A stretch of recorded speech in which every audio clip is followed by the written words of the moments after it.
Здравейте, скъпи хора! От известно време искам да запиша едно съобщение и най-накрая дойде момента.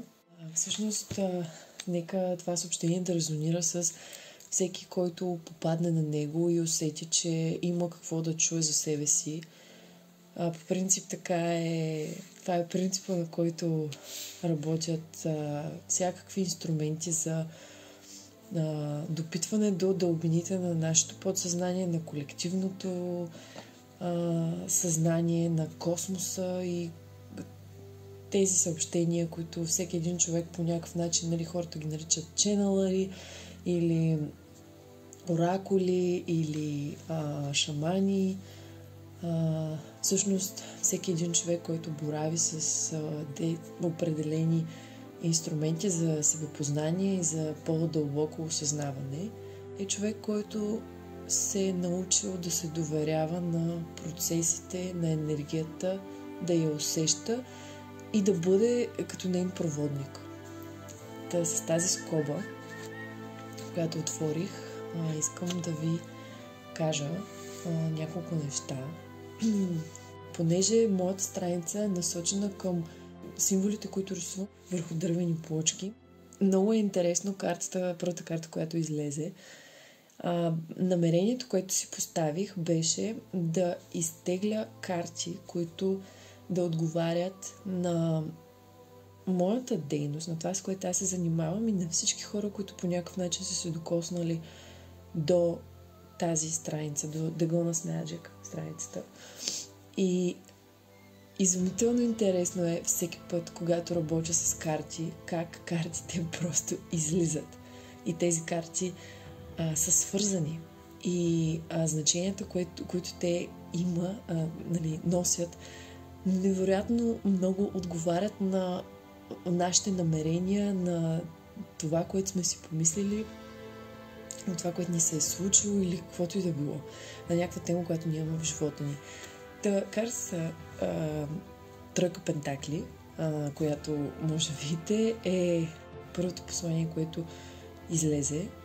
И когато отворих да прочета реално в книгата ръководството, която имам към тези карти, беше невероятно буквално отговарящо дори на едно послание, което имах и отпреди за себе си, свързано с един предишен живот. Но тук имаме първо пентакъл, земна енергия на материалното, женска енергия на майката земя. Свързана е с земните зоди, но и не само, но като цяло усещането за свързаност с източника отдолу, с майката земя. Виждаме един човек, който е концентриран, фокусиран, рисува върху един свитък, амулет, символ. Някакси цялата атмосфера е много магична с тези стъкла, прозореца, който е свеща, мастилницата, котката с изумрудено зелени очи, която го наблюдава, която също е с него в този процес. Тази стъкленица, в която има някаква зелена течност, като някаква отвара, полшен или нещо подобно. И всъщност това е карта на фокусирана енергия върху създаването на нещо конкретно. Магическа карта е, защото буквално всички символи това донасят като информация, но виждаме един фокусиран човек, който върши усилена работа в дадена област. И тук всеки човек, който го слуша това, може да намери своята лична интерпретация, къде в неговия живот това как се осъществява, как се случва това в неговия живот. Но при мен е горе-долу ясно, буквално това са амулетите, които аз рисувам. Разбира се и други неща, които правя, но в този случай давам конкретен пример. Но при един друг човек, който го слуша, може това да е на дадената ни работа нещо, върху което ние в момента реално сме се фокусирали. И е проект, който в момента действително развиваме. Не е бъдещ проект, а е в настоящето. Може да се осъществява с нещо, което изобщо няма нищо общо с изброените символи на картата. Може да сме лекари, може да сме психолози, може да сме машинен инженер или адвокат или каквото и да било. Просто тази карта изобразява усилена, фокусирана дейност, която се превръща в магична заради самата енергия, която ние влагаме в нея, защото енергията е искрена, целенасочена и целеустремена.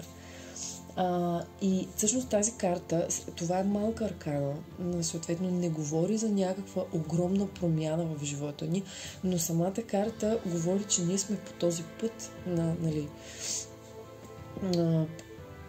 ние сме избрали път, който символизира който ни носи дадени уроци и не е въпроса да е не предполага някаква грандиозна промяна, а по-скоро ни дава информация, обратна връзка къде сме в живота си. Означава прогрес, означава, че използваме нашите творчески способности за проявяване на това, което желаем истински.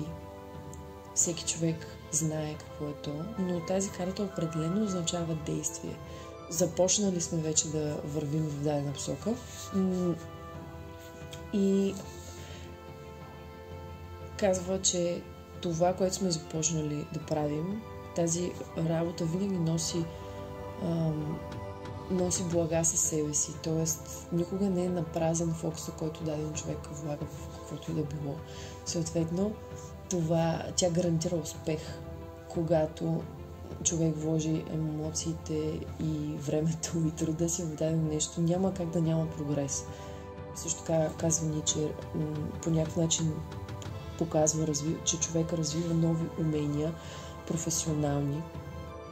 Благодарение на усилената си работа и всеотдайност, чиракът след време ще стане майстор в своето изкуство. Буквално това е посланието на картата. Така. И другата карта, която изтеглих, е 10 жезли. За който не знае какво означава 10 жезли, виждаме в гръб човек с роба, който носи 10 жезела на гърба си. Леко е прегърбен, лицето му не се вижда, защото той е насочен напред към един замък на върха на една скала. Съответно, замъка, виждаме пътя пред него, виждаме времето е ясно. Пътя е ясен, скалата е нависоко и замъка е нависоко. Човека е леко прегърбен. Това означава може би това, което вече човек предполага. Захванали сме се с прекалено много дейности и по принцип имаме силата да осъществим всяка една от тях. Въпросът е, че не винаги човек има силата да осъществи всички едновременно. И тази карта ни напомня да спрем за малко, да се отдръпнем, да преразгледаме живота си и да направим една ревизия на приоритетите, които имаме, на задачите, които сме си поставили. И в никакъв случай тя не ни казва, че няма смисъл да осъществяваме всичко или че не можем, или че не трябва, а по-скоро да се отдръпнем леко и да премислим върху кое да насочим най-голямата част от енергията си в този момент и върху кое да оставим леко на пауза, за да може да се отдъхнем. Също така, нещо много важно, което може би ще бъде предизвикателство за много хора, е да делегираме. За някои хора е много трудно да се научат да делегират, да не искат всичко да направят сами, но това може би е и послание да се научим да се доверяваме, че това, че ние не можем физически да изпълним всичко, не означава, че то не трябва да се случва. И не означава, че... И по-скоро е признак на зрялост е да можем да приемем, че друг човек може да бъде от помощ на нас. Че ние не сме длъжни да носим света на раменете си, да носим задачите и приоритетите си на раменете си. Понякога може да се доверим и на помощ отвън, за да може да самите ние психически и физически да бъдем по-добре и по-здрави и по-спокойни. И общо взето, да, те до някаква степен си противоречат двете карти, до някаква степен, тежелно, си и взаимодействат, защото от една страна ние виждаме човека, който е чирак и има невероятен фокус в това, с което се занимава, и също време виждаме другия човек, който се е взел с твърде много задачи и е нужен да пусне дадена, поне една. Така че това е апел към всеки човек да се замисли, да рефлектира вътре в себе си къде има такъв аспект, ако усеща, че има, и ако усети да предприеме някакви мерки. И третата карта, която е така подкрепа отвън, казва се увереност, както виждате. Ще прочета посланието съвсем накратко. За да вървиш напред, не трябва непременно да вярваш в себе си. Вярата в Бог или сила, source, каквото и да било, по-висша енергия от нас, е достатъчна. Знай, че във всяко нещо Бог действа с теб и чрез теб. Уповавай се на нас, ако изгубиш увереност, а ние ще повдигнем духа и вярата ти. Всъщност тази карта е напомняне към всеки, който може би или е поел по даден път нов за него, но автентичен, и чувства, че му е трудно да се справи с всичките дори филми в главата си. И може би да помним, че всяко начало е трудно. Няма как, когато човек започне да прави нещо, което досега не е правил, той се сблъсква с неща, с които досега не се е сблъсквал. Съответно, целият процес е фрустриращ, защото мозъка ни все още няма изградени механизми как да се справя с всички тези нови неща.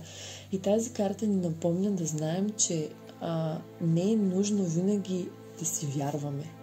Нужно е просто да следваме пътя, и на моменти, за някои хора го казвам, е нужно малко да се смирим и да не сме арогантни към себе си, защото аз мога да окажа това от личен опит. Това е една от най-големите грешки, които човек може да направи, е да се самонамила. Защото никой друг не може да е толкова груб с нас, колкото ние можем да сме груби със себе си. А когато човек е груб със себе си, той започва да става арогантен и към света, защото той се чувства все едно ти сам се биеш, ти се нараняваш. А когато човек е наранен, така стават най-големите насилници. Те започват да нараняват и другите. И за да излезем от този кръг, ако човек е влезнал в него, а всеки от нас в някакъв момент влиза в нещо не толкова приятно, за да научи нещо от него, е просто необходимо да си даваме подкрепа сами на себе си. И да знаем, че дори да изглеждаме смешни, дори пред себе си, неловки, дори да ни е страх, ще може да ни отхвърли света, тази карта напомня, че има смисъл да сме такива, каквито сме, и че може би малко по-рано ние сме избрали този път, за да можем сега да надмогнем тези страхове, които имаме. Защото ако човек е тръгнал по даден път и усети страх, то това със сигурност е знак, че първо имаме какво да губим. Второ, най-вероятно този страх е там, за да ни пази, но и за да ни напомни, че ние трябва да го превъзмогнем, защото, както казват хората, най-големите съкровища и дарове се крият от другата страна на страха ни. И всъщност увереността не е безусловна вяра в себе си, а е вяра в процеса, в това, че от каквато и ситуация да се случи, ние винаги сме защитени. Никога човек не е сам, дори и да се чувства така. И да, доверете се на интуицията, на процеса, на всичко, което се случва. И това оказвам на себе си, на всеки един човек, който по някакъв начин е попаднал на това видео, но наистина животът е кратък. Животът е миг. На фона на това колко животи сме имали преди, в момента е просто една милимунда. И е изключително важно човек просто да вярва в процеса. Не в себе си, в процеса. В това, че ако единственото нещо, което се иска от нас, е да бъдем автентични. Толкова. Ако човек е автентичен на себе си, много от качествата, които ни дърпат назад, се изключват автоматично. Затова, хора, апелирам към всеки един човек.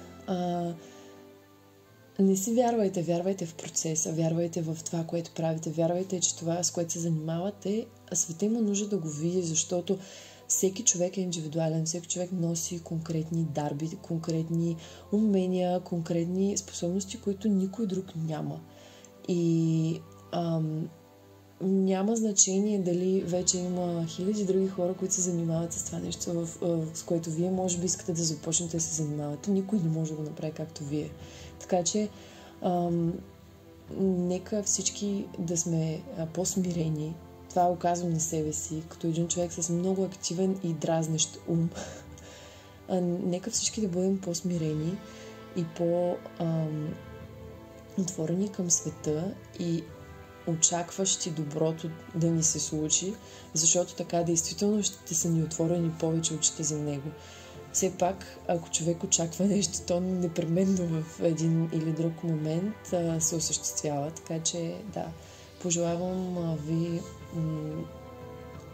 наистина магична година и не само, защото живеем в много интересни времена, в които всеки човек го удря и аз се търна възвратя нещо друго по съвършено различен начин.